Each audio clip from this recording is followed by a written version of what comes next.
प्यारे विद्यार्थियों, आज हम 10-1 कक्षा के हिंदी विषय की पाठ्य पुस्तक आरोह भाग 1 में संकलित कबीर के पद कविता का अध्ययन करेंगे। अध्ययन करने से पहले जो नए विद्यार्थी चैनल को देख रहे हैं वो चैनल को सब्सक्राइब कर लें ताकि अध्ययन की नई सामग्री बिना किसी देरी के आपके पास पहुंच जाए और आप अपने विषय को अच्छे से तैयार कर सकें। कबीर जी का संक्षिप्त परिचय। कबीर जी हिंदी साहित्य के महान कवियों में गिने जाते हैं। उनका जन्म 1398 ईस्वी में वाराणसी में तथा निधन सन 1518 ईस्वी में काशी के निकट मगहर में हुआ।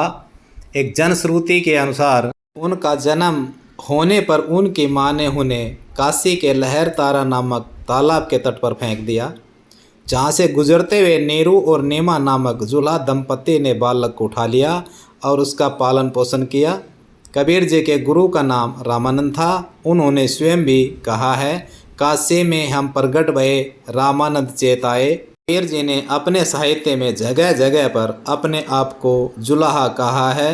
उनकी रचनाओं में उनके व्यवसाय काम के अनेक शब्दों का प्रयोग हुआ है। कबीर ने गृहस्थ आश्रम में पाँव रखा था। उनकी पत्नी का नाम लोई था, पुत्र का नाम कमाल, पुत्री का नाम कमाली था। रचनाएं। कबीर ने किसी विद्यालय में शिक्षा प्राप्त नहीं की। वो बहुश्रुत थे। उनके पास प्रतिभा और ज्ञान की कमी नहीं थी। पंडितों साधु सज्जनों की संगति में उन्होंने अद्भुत ज्ञान प्राप्त किया। सदुगड़ी प्रवृत्ति के थे, भ्रमण करते रहते थे, इसलिए व्यवहारिक ज्ञान में भी उनकी काफ़ी पकड़ हो गई थी। शास्त्र ज्ञान को भी सरल भाषा में प्रस्तुत किया। कबीरदास जी ने अपने मन की बात को साखियों, शब्दों, रैमनियों में कहा, जिनका संग्रह बीजक में हुआ। काव्यगत विशेषताएं। कबीर जी कवि होने के साथ साथ समाज सुधारक भी थे। उस काल भारतीय धर्म में आई हुई विकृतियों का जमकर विरोध किया। भारतीय हिंदू संस्कृति की एकता के प्रबल समर्थक थे। मन की संकीर्णता के स्थान पर वो स्वच्छ मन की पवित्रता पर बल देते थे। उनके अनुसार ईश्वर एक है, वो हर जगह मौजूद है। उन्होंने अपने काव्य में सच्चे गुरु के गौरव का गुणगान भी किया है। भाषा शैली। कबीरदास जी की भाषा शैली में स्थिरता नहीं है। भाषा में अनेक भाषाओं के शब्द मिश्रित हैं। स्थानों पर घूमने के कारण उनकी भाषा में अवधी, भोजपुरी, राजस्थानी, पंजाबी आदि भाषाओं के शब्द आ मिले हैं। यत्र तत्र उर्दू फारसी शब्दों का प्रभाव भी देखने को मिलता है। काव्य रचना की उनकी शैली मुक्तक शैली है। उनकी भाषा को पंचमेली भाषा भी कहा है। हजारी प्रसाद द्विवेदी ने इनको वाणी का डिक्टेटर भी कहा है। पहले पद का अध्ययन करते हैं। हम तो एक एक करी जाना, दो ही कहे तिन्ही को दो जग, जिन्ना हीन पहचाना। एक पवन एक ही पानी, एक ज्योति समाना, एक खाक गड़े सब भांडे, एक कोहरा साना। जैसे बाढ़ी काष्ठ ही काटे, अग्नि न काटे कोय, सब घटी अंतर तू ही व्यापक धरे स्वरूप सोई। माया देखी के जगत लुभाना, काहेरे नर गरबाना, निर्भय भया कछु नहीं व्यापे, कहे कबीर दीवाना। कबीर जी इन पंक्तियों में कहते हैं, हम तो एक एक करी जाना, हमने एक को एक ही करी करके जान लिया है। हमने तो ईश्वर की सत्ता को एक मान लिया है। दो कहे तिन्ही को दो जग, जो दो कहते हैं अर्थात ईश्वर की सत्ता में भेद करते हैं। दो जग नरक, जिन्होंने नाहीन पहचाना, उनको नरक की प्राप्ति होगी। जिन्होंने ईश्वर को नहीं पहचाना। एक पवन एक ही पानी, एक ज्योति समाना। एक पवन एक हवा है, एक ही पानी है, एक ज्योति समाना, सबको एक ही ज्योति में मिल जाना है। एक खाक घड़े सब भांडे, खाक मीन मिट्टी, भांडे मीन बर्तन, सारे बर्तन एक ही मिट्टी के बने हुए हैं। अर्थात ईश्वर ने सबकी रचना एक प्रकार से ही की है। एक है कोहरा साना, एक मिन एक, कोहरा मिन कुम्हार, साना मिन निर्माण।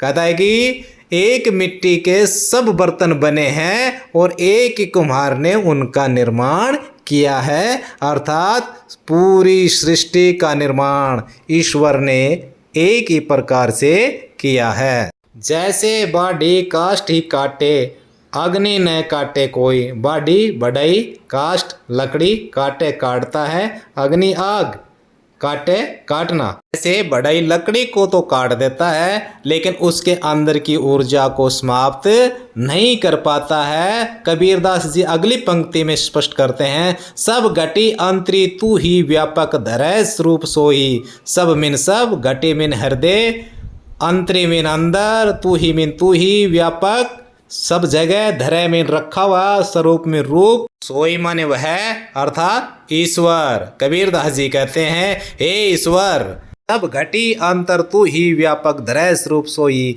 हे ईश्वर, प्रत्येक कण कण के अंदर तू विद्यमान है, सब जगह तेरा ही रूप दिखाई देता है। माया देखी के जगत लुभाना, काय रे नर गरवाना। माया माने धन, देखी देखकर, जगत संसार, लुभाना लालच, काहे कैसे क्यों, रे नर अरे मनुष्य, गरवाना अभिमान। यह संसार माया देखकर लालच में आ जाता है। काहे रे नर गरवाना, हे मनुष्य तू अभिमान क्यों रखता है। माया के चक्कर में पड़कर तू अभिमान मत कर। निर्भय भया कछु नहीं व्यापे, कहे कबीर दीवाना। कबीरदास जी कहते हैं, निर्भय निडर भया होकर, कछु कुछ भी नहीं व्याप्य ग्रस्त करता है, कहता है कबीर कबीर दीवाना दीवाना। कबीर दीवाना कहता है ईश्वर की भक्ति करके, अर्थात ईश्वर की सत्ता को स्वीकार करके उसका एक रूप मानकर कबीर निर्भय हो गया है, निडर हो गया है। दूसरा पद्यांश करते हैं। संतो देखत जग बोराना, साच कहो तो मारन धावे, झूठे जगपतियाना। नेमी देखा धर्मी देखा, प्रातः करे स्नाना। आत्म मारे पखानवी पूजे, उनमें कछु नहीं जाना। बहुतक देखा पीर ओलिया, हे किताब कुराना। बहुतक देखा पीर ओलिया, पढ़े किताब कुराना। कै मुरीद तदबीर बतावे, उनमें उहे जो ज्ञाना। आसन मारे डिम्ब धरी बैठे, मन में बहुत गुमाना। संतो देखत जग बोराना।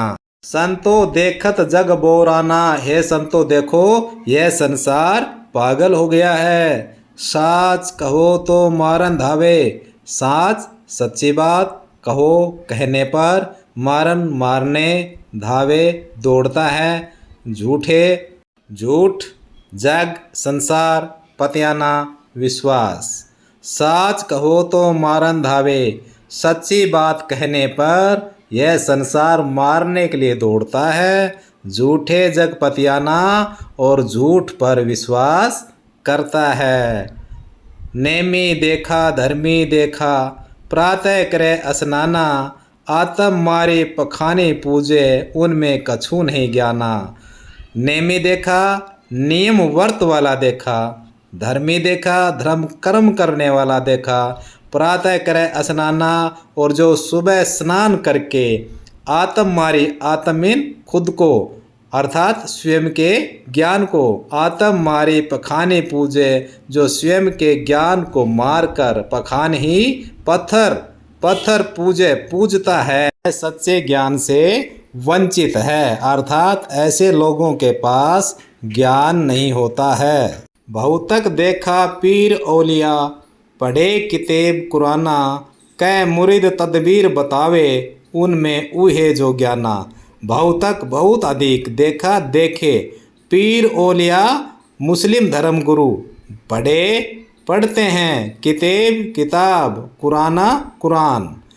कबीरदास जी कहते हैं, मैंने बहुत से मुस्लिम पीर औलिया आदि देखे हैं जो धर्म ग्रंथ पढ़ते रहते हैं। कै मुरीद तदबीर बतावे, और एक विधि के द्वारा, तदबीर विधि, मुरीद शिष्य, एक विधि के द्वारा वो शिष्य बनाते हैं। उनमें उहे जो ज्ञाना, और उनके अंदर वही ज्ञान डाल देते हैं जो उन्होंने किताबों से प्राप्त किया है। आसन मारे डिंब धरी बैठे, मन में बहुत गुमाना।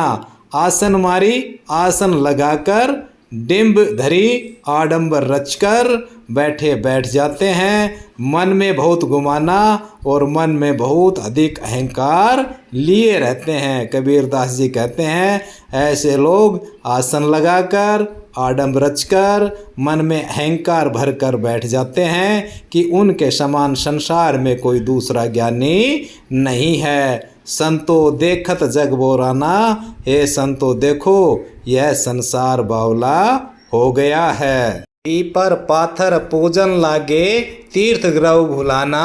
टोपी पहिरे माला पहिरे, छाप तिलक अनुमाना। पीपर पाथर पूजन लागे, तीर्थ ग्रह भुलाना। टोपी पहिरे माला पहिरे, छाप तिलक अनुमाना। कबीरदास जी कहते हैं जो पीपल की पूजा करता है, पत्थर पूजता है, तीर्थों को पूजता है, ग्रह भुलाना, और जिन्होंने अपने ग्रह अर्थात स्वयं को भुला दिया है। टोपी पहिरे टोपी पहनता है, माला पहिरे माला पहनता है, छाप तिलक और माथे पर तिलक लगाता है। अनुमाना, जिन्होंने अंदाज़ा नहीं किया, अर्थात जो लोग पीपल पूज रहे हैं, पत्थर पूज रहे हैं, तीर्थ कर रहे हैं, टोपी और माला पहनते हैं और माथे पर तिलक लगाते हैं, अनुमाना उन्होंने ईश्वर की सत्ता का अनुमान ही नहीं लगाया, अर्थात वो ईश्वर के ज्ञान से बहुत दूर हैं। साखी शब्द ही गावत भूले, आत्म खबरी न जाना। हिंदू कहे मोही राम प्यारा, तुरक कहे रही माना। कबीरदास जी कहते हैं जो लोग साखी शब्द गाते फिरते हैं, आत्म खबरी न जाना, और जिन्होंने अपने आप को नहीं जाना, अर्थात यह नहीं जाना कि उनका स्वयं का अस्तित्व किससे है, ऐसे लोग वास्तव में भगवान के ज्ञान से दूर ही रहते हैं। हिंदू कहे मोही राम प्यारा, तुरक कहे रही माना। आपस में दो लरी लरी मुए, मरम न कहूँ जाना। कबीरदास जी कहते हैं हिंदू अपने राम को प्यारा मानता है, अच्छा मानता है। तुरक यानी कि मुसलमान रहीम को अच्छा मानते हैं। आपस में दो लरी लरी, लड़ लड़, मुए मूर्ख, दोनों अपने धर्म को श्रेष्ठ सिद्ध करने के लिए आपस में लड़ते रहते हैं। मरम न काहू जाना, मरम माने रहस्य, ईश्वर के रहस्य को किसी ने भी नहीं जाना। हर घर मंत्र देत फिरत हैं, महिमा के अभिमाना। गुरु के सहित सिख सब बूढ़े, अंत काल पछिताना। हर घर मंत्र देत फिरत है, महिमा के अभिमाना, जो महिमा के अभिमान में अर्थात माया से ग्रस्त होकर घर घर लोगों को मुक्ति का मंत्र देते फिरते हैं। गुरु सहित सिख सब बूढ़े, अंत काल पछिताना। ऐसे गुरु और शिष्य बूढ़े डूब जाते हैं, अंत काल पछिताना, अंत समय पर फिर वो पछताते हैं। ऐसे लोग अज्ञानी होते हैं, काल इनको ग्रस्त करता है, उस समय ये लोग अपने किए पर पछतावा करते हैं। कहे कबीर सुनो हो संतो, ये सब भ्रम भुलाना। कबीरदास जी कहते हैं सुनो हो संतो, हे संत भाइयों सुनो, ये सब भ्रम भुला, सब प्रकार के भ्रम, ढोंग, पाखंड, स्वांग आदि छोड़कर एक ईश्वर का भजन करो। कहो कहा नहीं माने, इनको कितना ही समझाओ ये नहीं मानते हैं। सहजे सहज समाना। कबीरदास जी कहते हैं परमात्मा की प्राप्ति सरलता और सत्य से ही प्राप्त की जा सकती है।